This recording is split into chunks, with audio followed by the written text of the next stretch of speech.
President Trump has just announced a deal to reopen the government, while many government employees are feeling the effects of 35 days of closure.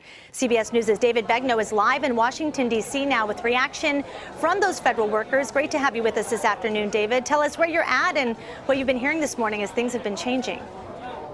Lori, good to be back on KOVR in Sacramento. We're about 8 blocks from the White House, and as the president was talking, these ladies in particular were actually watching him on their cell phone while they were eating the meal that they had just received in the line here.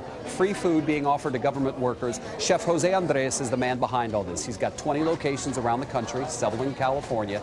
This is the one in Washington, D.C., and he has fed, just in the District of Columbia, more than 40,000 meals is what he's provided in the last 7 days, okay? And he's promising that even though the president is saying he's going to reopen the government, the chef says he's not closing down the food lines. I got to tell you, I'm looking outside right now. There's probably 200 people in line, and it's been 200 to 300 deep all day, and the doors open, Lori, at 11 a.m. Wow, so I know you've talked to a lot of these workers out there, David. Talk a little bit about the mood out there and what you're hearing from them.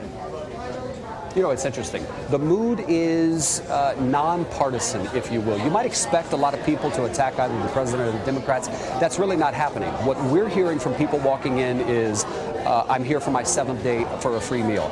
I can't afford the gas in my car to go visit my parents who live out of state because I want to stay with them. We actually, Lori, just heard from a man who said my new insurance was going to kick in with my first paycheck of the year, but because I didn't receive it, I don't know if I have it, and I'm actually feeling sick, but I don't want to go to the doctor.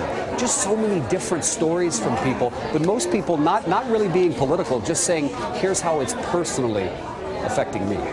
So many components, and you're actually seeing how it's snowballing and affecting people down the line and their family. Right. It's interesting that they're going to keep these open. So what does that mean now? Just as long as it needs to stay open, he's going to keep cooking for these people. Look, as long as Jose Andres is doing it, he's got other satellite operations where other chefs are setting up. So he says, I'm keeping D.C. and every other place open until I know for sure that a paycheck has been deposited into an account, and I believe that this is going to be open for a long time. In fact, Lori, that's what we heard from a lot of workers. Okay, good. We're glad the president said this, but is he going to keep his word? Is the opening going to happen, and for how long? So much more to learn. All right, David, thank you so much. Great to see you again, and thanks for being out there for us. You bet.